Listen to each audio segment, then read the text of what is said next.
Hello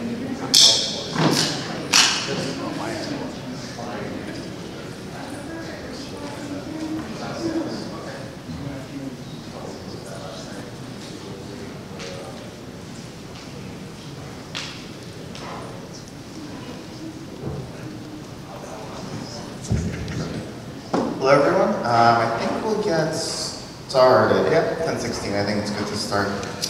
Cool, so I have a really great session for you guys today. We're going to be talking about Google Ads.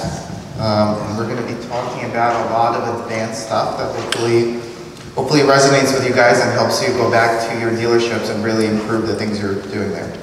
So I'm going to jump right in. I speak very quick, definitely if I'm going too fast, let me know.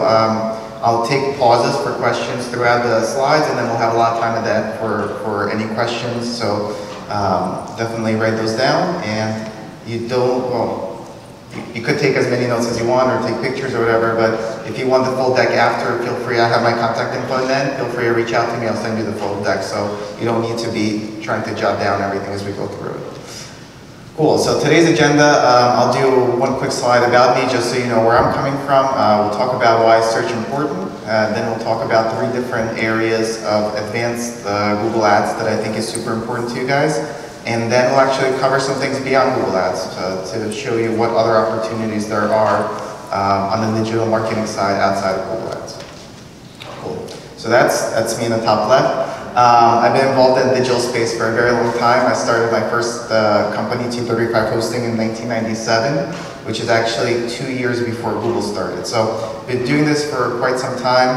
I started Smart Sites with my younger brother in 2011, so 11 years now.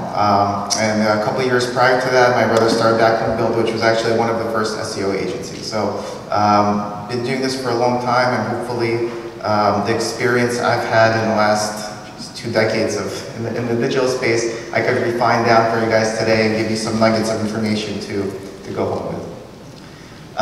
Cool, so first we're going to do a top level view before we drill into Google Ads. The reason Google Ads are important, the reason search is important is metrics like this. So this is a website that I like to quote in a lot of my presentation to start to kind of build the context. And anyone can go to this website, Internet Live Stats, and you can actually see how much internet activity is happening on this specific day. But the big takeaway here is that there are 6 billion searches happening every single day. So every single day, 6 billion searches are happening on Google. And that doesn't obviously take into account Yahoo, MSN, there's country-specific search engines. So just the scope of how big this has become, if you guys think about your own behavior, how everything has become really Google-centric. If you come home, for example, fly back home after NIADA, and you come home and your pipe's leaking in your basement, right? What's the first thing you're going to do?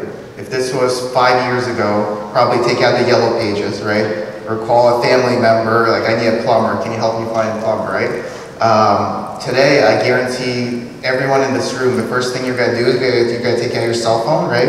And you're going to search plumber near me, most likely on Google. So just before we jump in, just to frame the conversation of how important all this is and how it really is the place where consumers go to find information.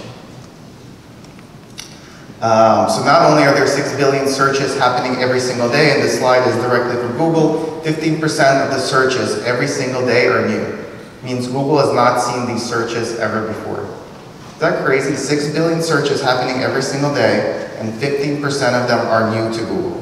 So people are not only searching, but they're continuing to search in different ways. And it's very important to be cognizant of the consumer behaviors to make sure you're there for those correct searches.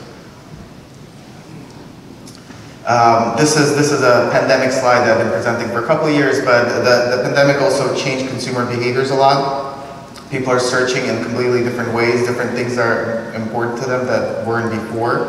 I have some stats on the right side, but people are shopping brands that they've never shopped before, very pandemic driven. The flip negative side of that is brand loyalty is at the lowest it's ever been for pretty much every industry and every brand. And obviously in automotive, people are switching brands in ways they've never done before. So there's a lot of really macro trends that are happening to be aware of as we dig deeper into search. Cool. A couple more slides on why all this is important, and then we'll dive into the technical stuff. And I won't bore you to death with these graphics. I have a whole deck of all these things, but again, why search is important. So this is a discovery survey. So search engines continue to be the #1 place people go to research cars. The right side is UCPO. Obviously, no surprise here, Google search continues to be the top place people go to find cars. And even if you think about all the endemic sites, right, all the sites that pull together all the inventory, the car gurus of the world, they themselves are getting traffic from Google as well, right? So search continues to be super important, and Google continues to be super important. And again, it's the way we as consumers find information these days. Cool. So this slide I've been presenting for a very long time. This is a very interesting one. So this is I think it might be slightly confidential, although since it's a little bit older, hopefully it's not. This is a study that Google did based on $1,000 invested in Google Ads. How many car sales you get and over what period of time. So a couple of really interesting takeaways here. Number one, investing money into Google Ads today gives you returns for 9 months, right? It's not immediate, obviously. Someone just found out about your dealership, they might not be buying a car right now, it might take them months, but what's interesting here is that peak activity is actually month 5. What's interesting here is that you really get benefits for a long time, and if you add those numbers up, you actually get a decent amount of, and this is obviously Google's metrics, so it's take it with a grain of salt. It's people who have interacted with the ad, so they might have interacted with other media or other advertising you're doing, but in either case, it's literally for $1,000 invested in Google Ads, these are the returns you get for a 9-month period. So again, before we jump into technical stuff, this is the reason I'm here talking to you guys about search and Google Ads, and the reason all of you are here listening to it. It's obviously super important, and it's super important to continue advertising even when it might not make sense, right? When there's low inventory or other issues, the gut reaction is always that, oh, marketing is obviously the easiest thing to cut, right? It's easier to cut marketing than to fire employees, to shrink your facility, right? But in a lot of cases, cutting marketing today will affect you in future months when you might have inventory. All right, so we're going to be talking about 3 different Google Ads, I would say, advanced Google Ads things today. And we're gonna go a little technical, then a little bit less, and then technical again. So it's not gonna be all super technical. Cool, so we're gonna start with value-based bidding. Show of hands, how many people are familiar with value-based bidding?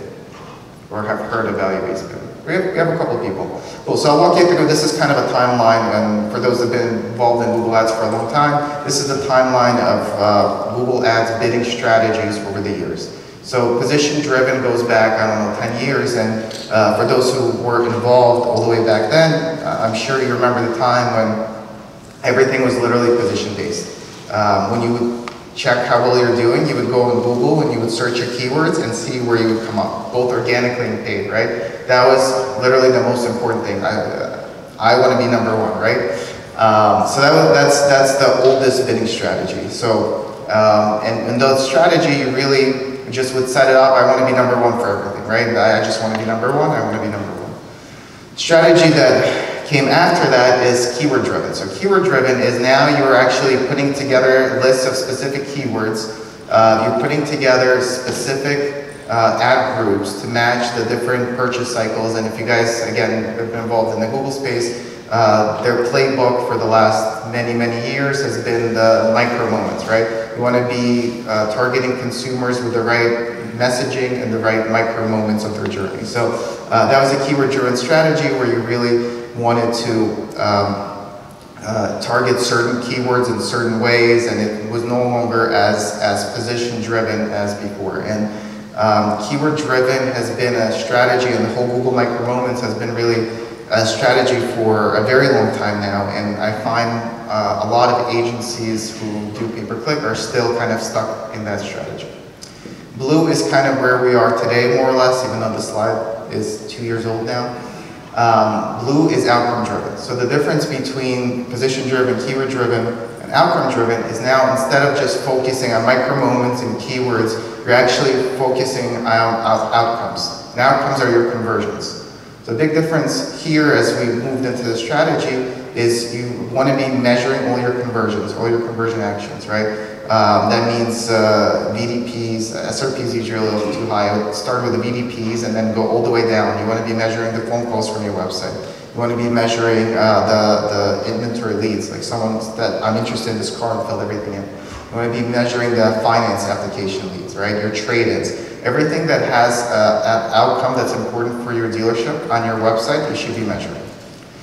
This is really big because I still find a lot of agencies and people aren't really on board, even with outcome-driven strategy, right? So without being outcome-driven, you're just pretty much blindly bidding on keywords, and even if you're doing adjustments, let's say mobile bid adjustments, or you could do age, gender, whatever it is, it's really gut-driven, right? When you move to outcome-driven, the big benefit is you can now rely on machine learning and Google's AI bidding. So simply by linking up your Google Analytics to Google Ads, setting up all these conversion actions, Google could now do what's called auction time bidding. So Google could on the fly bid less or more for that individual user between the time they go on Google search, they type in the search query, they press search, between that time and the ad showing, Google's machine learning will bid on the fly higher or lower for that person based on all the data in Google Analytics, which I think I have a slide a little later, but that includes, I don't know, age, gender, location, time of day of the week, right? Google knows with all this data that people are more likely to do trade-in forms at these hours. So at these hours of the day, they're going to bid higher for people who are searching for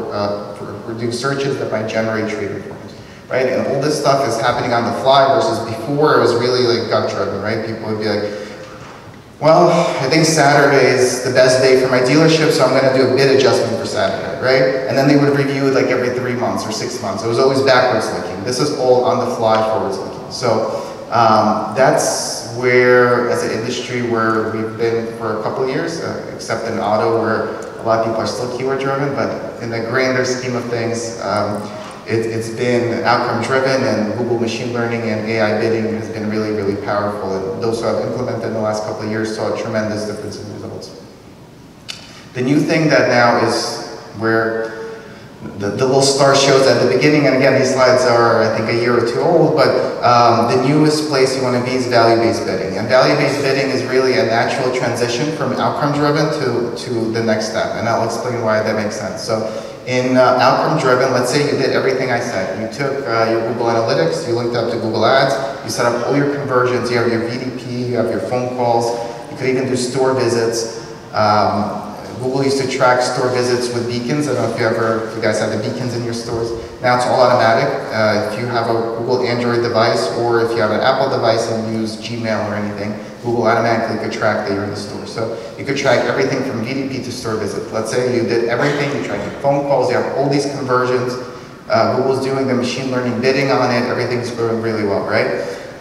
The problem becomes is by having all these conversions in an outcome-driven strategy, is that they're all treated equally, right? So if you think about it, it becomes a conversion is a conversion. So a VDP is a conversion, a phone call is a conversion, a store visit is a conversion, right? They're all 1.0 is the value, right? They're all one conversion. So the next phase in Google Ads and really generating the biggest value from Google Ads is value-driven, where you actually tell Google the value of each one of those conversions. And it could be for, obviously it's easier in e-commerce, you could say the value is the value of that item. But even in automotive, it doesn't, first of all, it could be a value. You could say that I know a phone call is worth $100 to me, right? You could actually have it be a dollar amount. But more interestingly, it doesn't have to be, it could be a ratio. You could just say that a store visit is worth 100 times more to me than a VDP. The idea is just to let Google know which conversion values are more valuable to you and by which factor, so Google could bid for those more. Does that make sense? Did I lose anyone? Questions of this before I go to an example of how this works? And you could also ask these questions at the end. It doesn't have to be now. All right. So I'll show you how this works. So this is a dealership that we did this pilot for, probably already 2 years ago that we did it. Well, the dates are up there. Actually, no, we did a year and a half. So what we did is we switched them to value-based bidding, right? And the conversion action that is most important for them is the form submission. So someone actually said, I want this car, and filled out all this information. And for those who are familiar with Porsche and the Taycan, this is when the Taycan was not selling well, right? This is March 2021, April 21. That's when they had tons on the lot, so they couldn't sell them. So it was very important to try this value-based bidding for them to see if we could create a lift. So there's a lot of numbers that you're looking at here, so it's, I'll explain it. Hopefully I don't lose anyone on this slide with all this number, but what happened is we kept the same budget, so the spend didn't really go up. Spend changed by 3%, right? Insignificant change of spend. But by telling Google that the form submissions are a lot more valuable than VDPs and letting Google's machine learning focus on form submissions, they actually got twice more form submissions with the same amount of money. So just by implementing the machine learning, value-based bidding, all this stuff that I just spoke about, it doesn't mean you're going to be spending more, right? And in a lot of cases, I can't tell in the clicks, I think both campaigns are a little different, but in a lot of cases you actually get less clicks and your cost per click might actually go up, but you wind up with more conversions because Google will pay a lot more for people that they believe will have a higher propensity to convert and a lot less for people who won't. And with value-based bidding, they know this individual based on all these data sets they have. They know that this individual, based on their male versus female, time of day of the week, their previous search activity, they know the individual is more likely to submit a form on your website, so they'll automatically bid higher for him and lower for other people. This makes sense. But this is really, really powerful. As you can see, with the same budget, without spending a dime more, you could actually get more form submissions, which obviously should be more important than a VDP for you, right? This is a full, like someone filled out, I want this car, and filled out all their information, submitted the form. And the sample size is not small either. I can't, we didn't go here, but I think it's 10 to 20 was the jump. Any questions with value-based bidding? Going once, going twice. Sold. So for the next section, we're going to do a little bit less technical, and then we'll finish up with some more technical things, and then we'll go outside of Google. That's how I'm doing time. Cool. So this section is enhancing your presence. So this is a more simple one, right? Value. You guys set up your conversions, your conversion actions. You guys should set up values for all your conversion actions. Everything's running well. These are things that seem very simple, but I still see a lot of dealerships not do all the way. So it's enhancing your presence. So your ad on Google, think of it as a billboard, right? And this example, I've been using this example probably for 4 years, and take it with a grain of salt, because if the lower you rank in the Google ads, the less likely they'll show all the extensions. So there's a chance that Progressive actually had all of them correctly, but didn't get shown. But pretty sure that they didn't based on all the other data I saw. So in both of these cases, right, you're paying the same, or you could be bidding the same amount per click, but if you're actually using all your extensions, you get such a bigger piece of real estate on Google, right? You're not paying more to have that extra space, and in fact, you'll probably pay less, because by having it more attractive and have more clicks, your click-through rate will be higher, and then your quality score is going to be higher in your keywords, so you actually wind up paying less to have a better ad than a worse ad. These are all the extensions that are available in Google as of when I made the slide probably a year or two ago. Outside of this, there's also a lot of betas that the agencies you work with will have access to, but you might not have visibility into. So this was a beta that we piloted with Google and Mercedes, I want to say almost 2 years ago. So in this example, this is an image extension. So in this example, we were actually able to load up images of that specific car in the ad. So on the right side is actually one of our clients. And you could see that even though their ad is in the second position, obviously behind Mercedes-Benz USA, the ad is so much more appealing, right? By putting the images in the ads, in the text ads, right? Click-through rates went up, quality scores went up, cost per click went down. Every single metric had double-digit gains. And this is like one of those beta extensions that your agency should be opting you into and testing. At any time, there's probably half a dozen betas going on, and sometimes Google doesn't release them. Sometimes they'll roll it back. Like they've had some really cool things that they're like, never mind, I'll roll it back. But at the very least, you should be asking the question to your agency, what new things could we be doing? What betas are available this quarter that we should be testing? A big one that is not on this deck because this deck was made a couple months ago, a big one is the vehicle listing ads. Raise of hands, how many people have heard of vehicle listing ads, VLAs? So we have 10% of the room. Vehicle listing ads are super, super powerful for used car sales. So the way they work is, if you guys are familiar with Google Shopping in general, if you go and search for, let's say, LG TV right now on your phones, right? Instead of search results, the first thing that's going to come up is pictures of the TVs and prices on them. That's powered by Google Shopping. They released it, I forget, a lot of years now. In the beginning also, there were some stumbles and everything, but now it's super powerful, and I can't imagine any e-commerce business not using it, right? And for those that maybe are not aware of them, literally on your phone, search LG TV or Samsung TV, you'll see them come up. So Google introduced this as a beta in the automotive space, I think a little bit over a year and a half ago now. And we've been testing it for a long time, but it hasn't been super effective for a while. On the new car side, it's not really effective because you can't advertise anything other than MSRP, right? The franchise dealerships are not allowed to. So everyone's showing the same stock image with the same price. Consumers wasn't really driving much of anything good, right? People were clicking them, but it was just because it was something new people were clicking. On the used car side, there were also initially some issues. One of the issues is, and I think it's just consumers not being used to vehicle listing ads, but a lot of people will click on them, and then they would click back into Google. As opposed to a search ad, they would land on your website and do stuff on your website. The vehicle listing ads, we saw a lot more activity, people clicking and then pressing back, because literally on Google, they show pictures of all the other vehicle listing ads. So they would click it would cost you money, and then they would go back to Google, and it wasn't generating much of anything. Second problem was that Carvana, which was part of the initial pilot of this with Google, was spending tons and tons of money on it. So the cost per click was like $5, $6, and people would press backward, and it wasn't working out very well. Recently, Carvana pulled back a lot of their spend, and it's actually generating good results now. So it's a little bit of pain to set up. To set it up, I'm actually doing an entire presentation actually on VLAs, I think, in 2 months. So it literally is an hour-long explanation of them and how to set up, but you need to have a Google Merchant Center, you need to provide a feed in there, Merchant Center connect to Google Ads, so there's a big setup component, but it's super powerful once you set up. The clicks are now cheaper, and it gives a lot more results, and it's dynamically generated. And Google is getting better and better at displaying the right vehicle listing ads for the search query.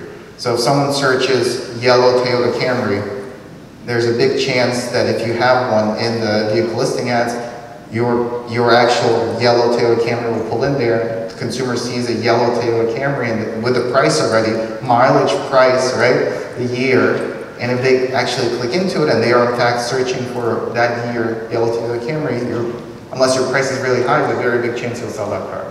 So takeaway here is obviously, along with the image extension, vehicle listing ads, there's really a lot of betas that at the very least you should be educating yourself about. If you're working with an agency, I would recommend challenging the agency to educate you on it, or at least ask them about it. What are new things that are available that we could and should be doing? Yes? I'm sorry? So it's still, I think it's officially not a beta, but you have to opt into it. So you have to be working with the agency. So before, yes. Now, no, but you still need to know the form to submit to get approved for it. So if you email me, I could send you the specific form. You have to get whitelisted for it. I don't think it's going to be for a long time, because it's already technically out of beta, but currently you have to get whitelisted for it. It's very strange setup. You have to whitelist your merchants. You have to set up a merchant center, which is meant for obviously consumer goods like electronics, right? You have to get whitelisted to have automotive in the merchant center. And once they whitelist you, actually will show up and then you could continue the setup.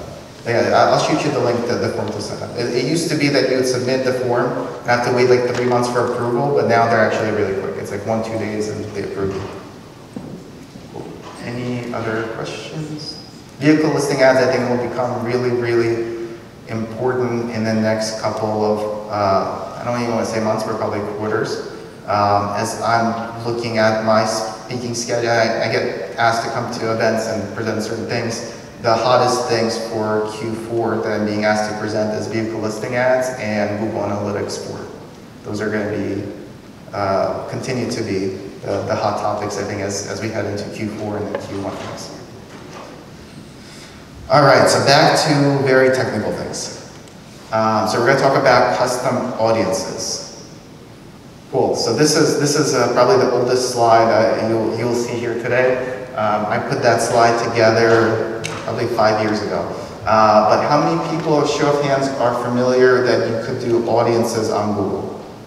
Show of hands, show of hands. Oh, we have half the room. So on the left side is pre-built audiences. So these have been around for a very, very long time. So this is on the Google Display Network.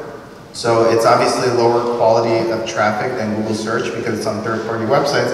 We can actually target people who have an affinity or in market for specific brands. You could even in market for used cars. So the left side has been around for a very long time because it's considered standard 4 or 5 years ago, and I made this slide, right? The right side, custom affinity and custom intent, was newer, innovative 4 or 5 years ago. Obviously, it's not today, but that has also been around for a very long time. You could literally target, you could create custom intent audiences, target someone who's in market for Audi Q7, show them an ad for Audi Q7. They go to your website, and it shows them all your Audi Q7 inventory. When Google rolled all this out, it was really their answer to Facebook, because on Facebook you target audiences, right? On Google you target keywords, and this was really their solution for that. And for a little while it offered a lot of really creative things you could do. Cool. So this is innovative 5 years ago. This is innovative today. The cool thing you could do in Google now is you could create custom audiences. So there's really a lot of applications here, and really only limited by your creativity, right? For a franchise Audi dealership, but for example, we piloted this I think we piloted with Audi Corporate actually 2 years ago, where they gave us a database of everyone who had a lease with a specific dealership that was ending in a couple months. We uploaded that list into Google, and then we target them across the display network, saying, we know your lease is ending soon, please come back to us and get a new car with us. The way the display network works is, as opposed to Facebook, it's all still pay per click. So all these banners we were bombarding these people whose leases were ending with, right? Them seeing the banners cost nothing. So you build awareness, you build a lot of these top metrics at no cost. 54 people wound up clicking the ads, literally. So these are literally people that are customers of the dealership that have leases that are ending. You're giving them an offer to get into a new car.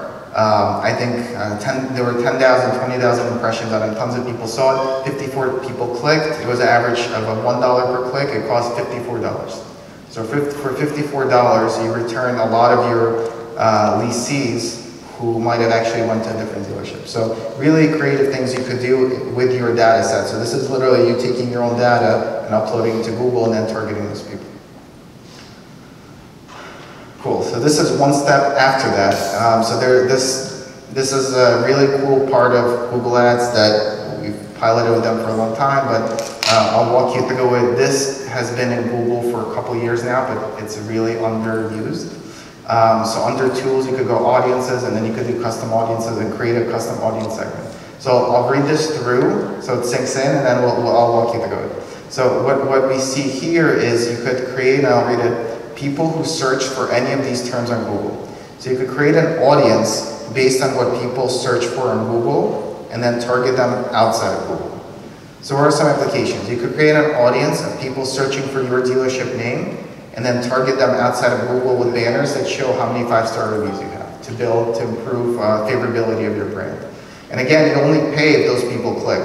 Everyone seeing those banners of your 5-star reviews costs you nothing, and if one of those people clicks and comes back to your website, you wind up paying like $1, right?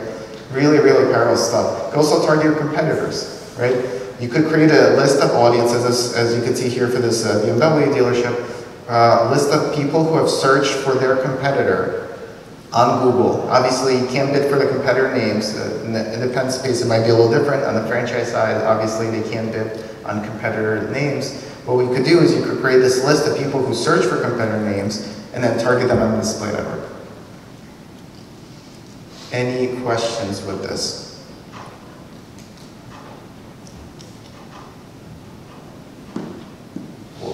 The next iteration of this, and I think this is already going a step too far, I don't want to lose everyone, but you could take everything we just talked about and overlay other stuff on top of it. You could overlay, obviously, geography, right? You target people who search for a competitor, but you don't want people who are in California right now if your dealership's in New Jersey. So obviously you overlay geography, but you could overlay so much other stuff on top of it, all your 1P data, all your website behaviors, right? You could include or exclude people who have visited your website, or people who have visited your website in the last 30 days. So there's a lot of other restrictions you could add to this audience to really refine it. All right, so that was a lot of Google Ads stuff. Next up is going to be beyond Google Ads. So obviously, everything, search in general is very Google-centric, especially in the US, especially on mobile devices. But I want to go through really quickly some other things they should be considering outside of Google Ads. So you never want to kind of have all your eggs in one basket, and it's definitely important to test other strategies and other marketing initiatives. So first up, I have Microsoft Ads. Raise of hand, how many people are running Microsoft Ads today? Oh, so we have a couple. Microsoft has been doing a really good job at growing their marketing share. So this is a slide they provided, so take it with a grain of salt. But in the grand scheme of things, they do have a decent PC market share. Obviously, mobile it's a lot less, but on the PC they have a decent market share. Clicks on Microsoft Ads are a lot cheaper. Consumers are more affluent. Usually you're going to have less competitors on there. So there really is a lot of benefits to be doing it, and other than the actual time required to set it up, I've yet to see a case where it underperformed Google. Mostly because the clicks are always that much cheaper. Other things that Microsoft's doing really well, they've partnered with a lot of third-party search engines. So for example, DuckDuckGo. Are you guys familiar with DuckDuckGo? Is it good amount of people? It's a privacy search engine. It's small comparatively. It's been growing really quick. It's been growing, I think, like 100x, but it went from 1/100% of market share to 1% of market share, and that's 100x. They're still small market share, but they're actively growing. All ads on DuckDuckGo are Microsoft ads.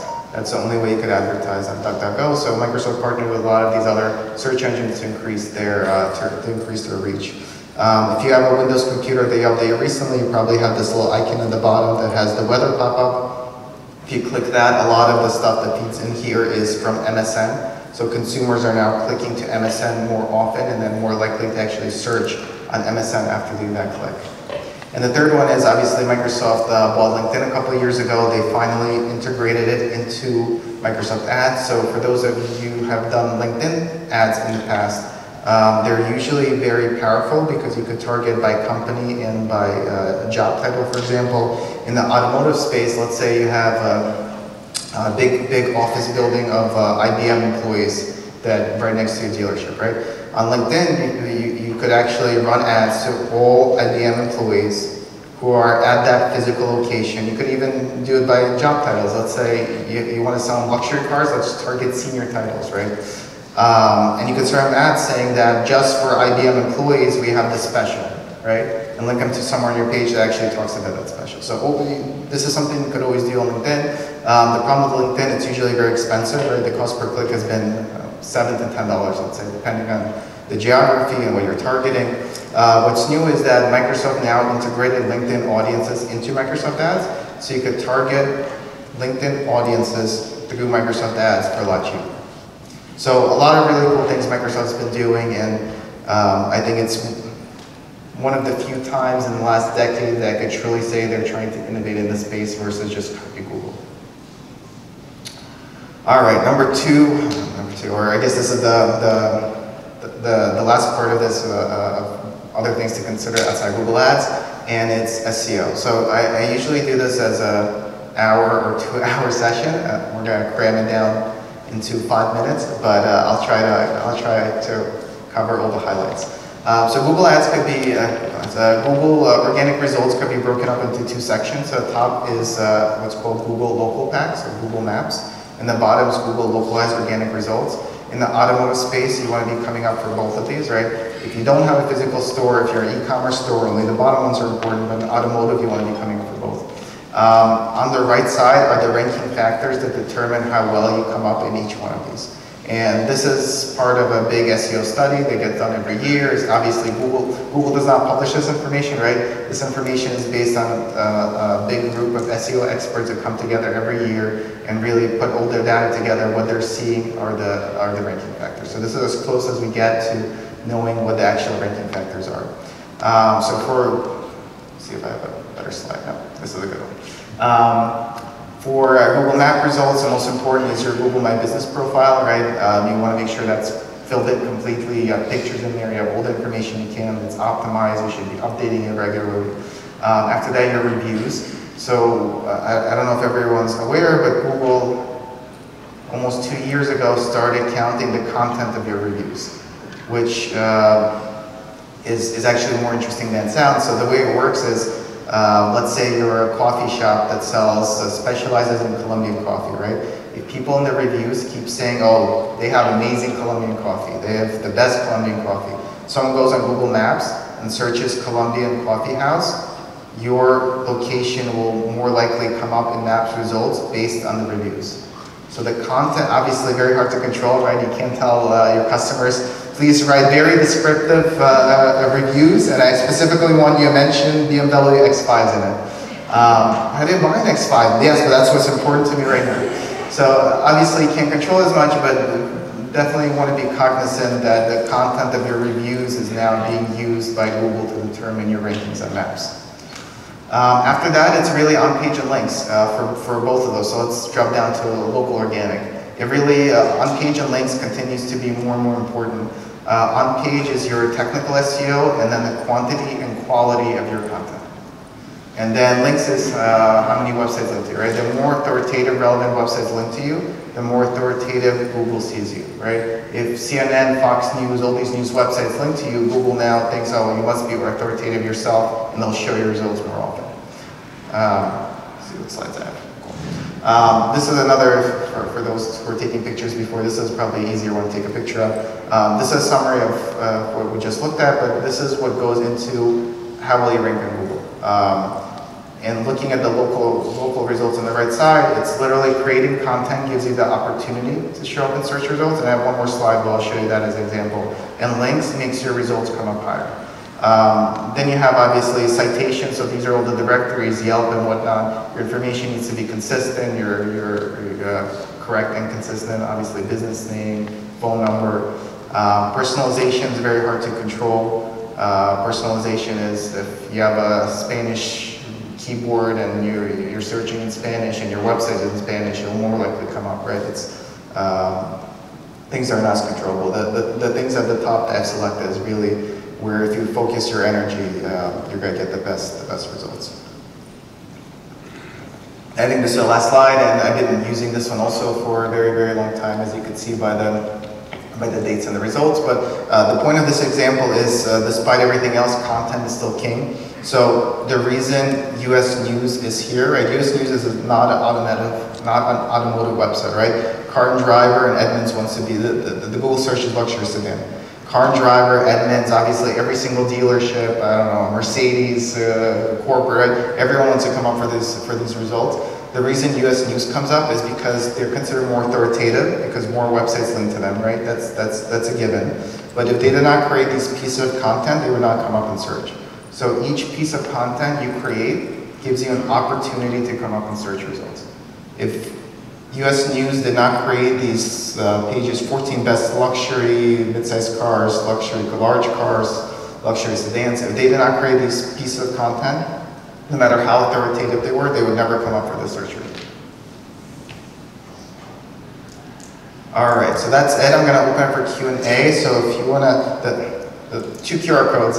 If you want to do the one on the left, that lets you leave a survey about this session, which is really helpful for NIADA. And then on the right is if you take with your camera, you don't even have to take a picture. You just open up your camera and point to it. The one on the right connects you with my LinkedIn. So if you connect with me and reach out, I'll send the slides or the video of this or whatever. If you have any other questions, definitely connect with me and reach out. And with that, I'll open the floor to questions.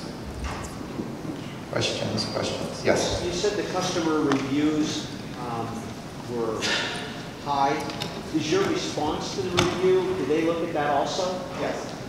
Yes, so the question, let me go back. So reviews are super important for the Google Maps listings. It's number 2, and then on the other side it's number 7. So what's so important? I think it's cut out. Oh, it's back. It's back. So now it's gone. I could just try to speak louder. So the question was, are the responses to your reviews also important? The answer is yes. So all of that, both the review itself and your responses is being indexed by Google. And for consumers looking at your reviews, responses are super, super important. So I encourage to respond to all your reviews. So your example was that you can't get the customer to say, hey, look for a BMW X5. Correct. You could do it. You could do that in the response? You could. I think so. This is all still like very new. I don't think there's like I don't think it's 100%. Well, I'll answer it this way. I think the customer review, the content of the customer review will always be a lot more important. But you could start including things. I wouldn't start like SEO, like keyword stuffing in your review. Thank you for leaving me a review. We have amazing BMW X5, X6, X7 available today at 2.9% financing. I would keyword stuff your answer, but I think it will count. I think it'll count less than the customer review. Good question. Questions? Yes. Links that are linked to your website, should they have automotive content, or could it just be any website? I'll repeat the question. We're good. So the question was, the links going to your website should be automotive content or not. So the websites linking to you should be relevant and authoritative. So if you have a lot of random, I don't know, vacation rentals in Florida websites linking to your dealership, it's not going to help you as much as actually automotive. You want to be relevant and authoritative. So the other piece, the authoritative, if you have a lot of random like no-name blogs that get no traffic, it's not going to give you value either. It used to. It used to be just a number of links, like 5 to 10 years ago, and you literally get like all these spammy blog posts, and then people started getting different C-class IPs to trick Google and have it coming from spread out your blog networks, and that used to be a big thing. But yeah, these days it's I'll tell you, it's harder and harder to trick Google, and I would not, on the SEO side, I would not even attempt, because getting blacklisted is very, very bad. Any other questions? Yes.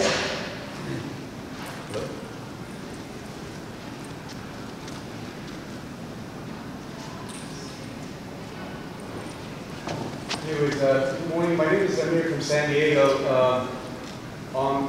Like when you search, when you go to Google and say like used car dealership near me or San Diego stuff, even though I have like around 200 reviews, but I still see the company with one review or something pops out like way above.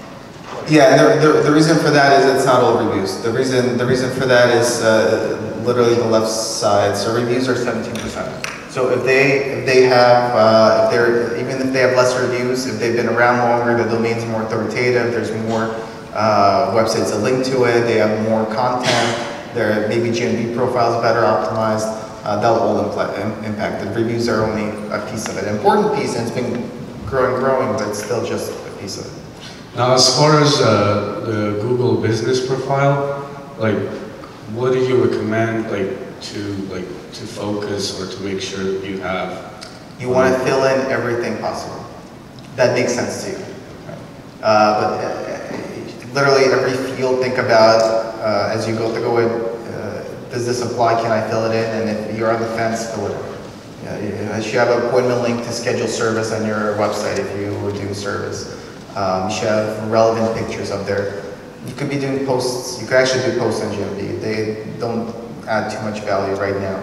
But everything else, it should be, not only should be set up with everything, I would encourage, and we do on our SEO product, to do quarterly checks and see what needs to be updated or added, because Google's always adding new things. Like they added now, you could have multiple categories.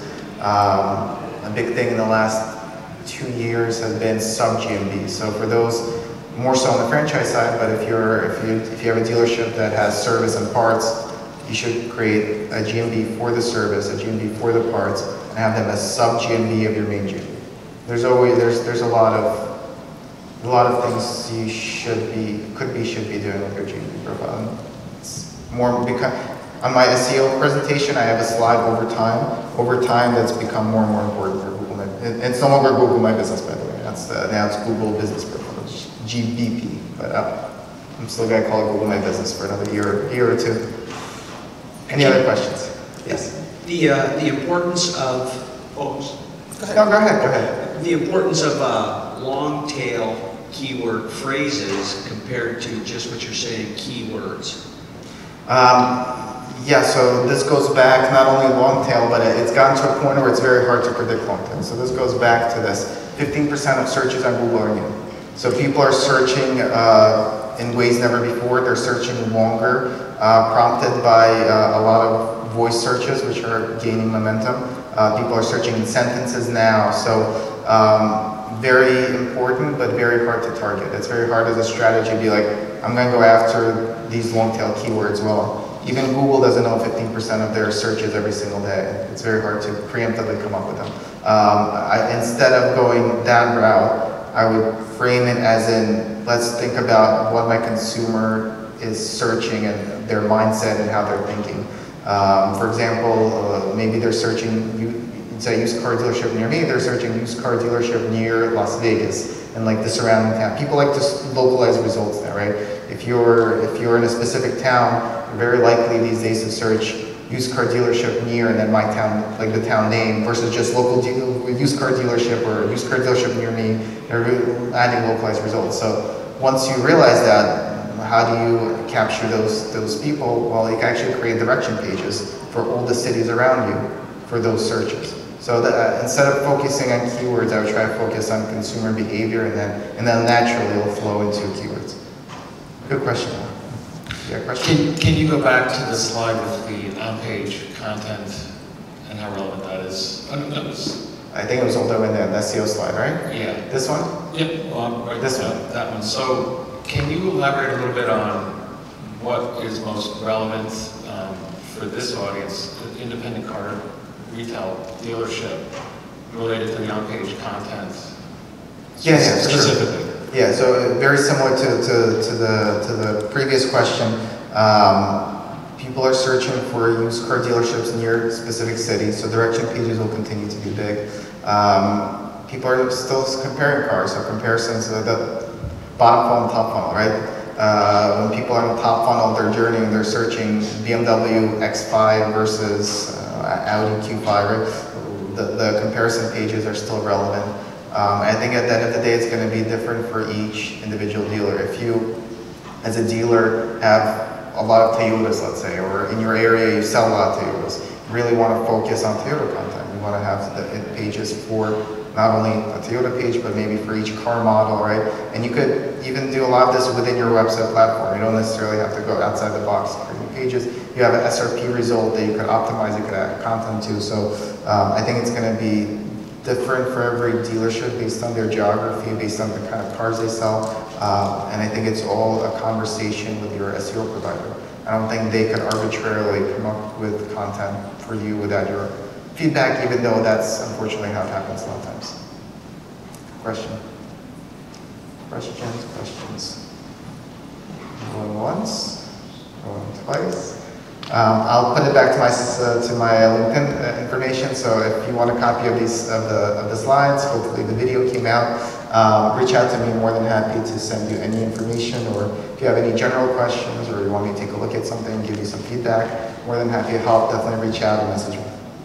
Cool. Thank you, guys.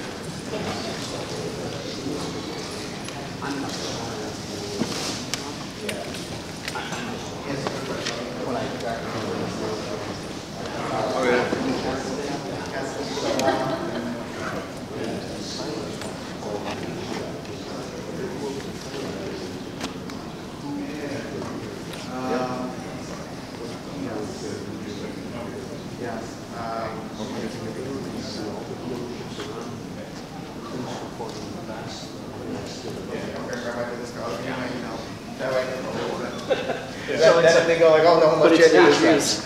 is the site that I use to do that. What's the site that you're using? It's called Oh, yeah. Yeah, if you could shoot that as an email to me, I'll forward it to him. Thank you so much. Thanks, Alex. Thank you. I found out about that site from somebody that was helping. Is that for you?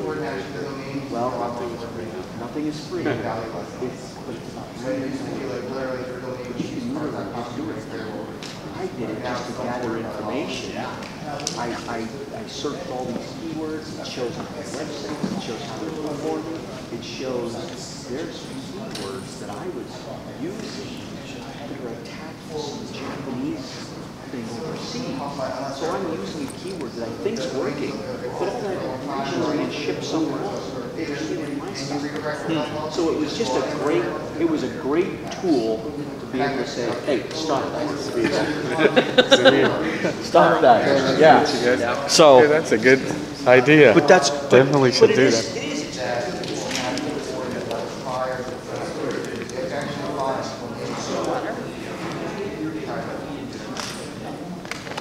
Trying to get out of this.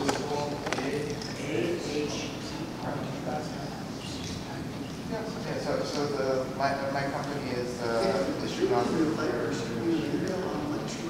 business services.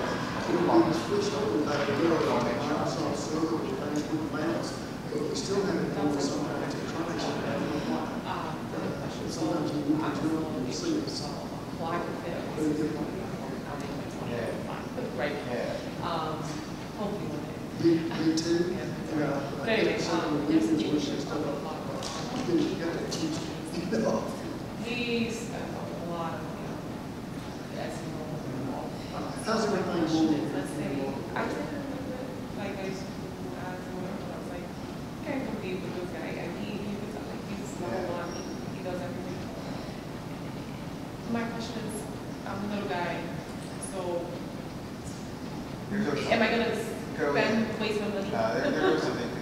Obviously, you can't go as broad as the bigger guys, but if you focus on specific geographic areas, one model, it's still outspend. Even if you spend a fortune, right, because he's going very broad, he or she, you could outspend him on specific car models.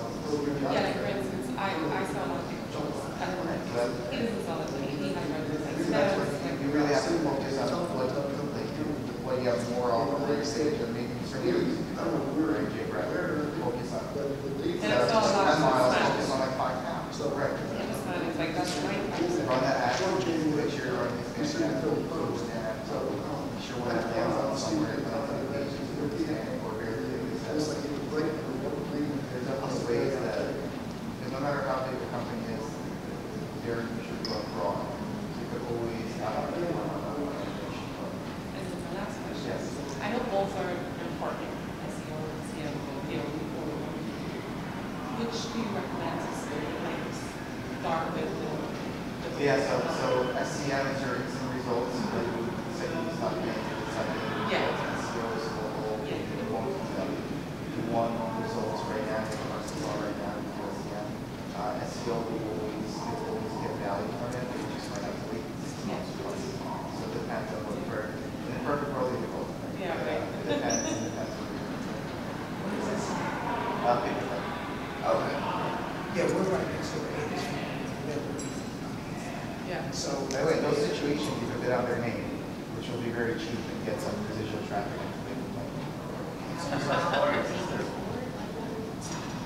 Yeah.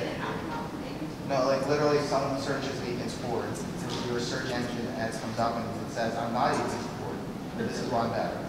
Because the bigger they are, the people search them by brands. They actually start taking away their customers. And in the franchise space, you're not allowed to do that as much. For you guys, the wild west. Hello. I'm leaving the thing now.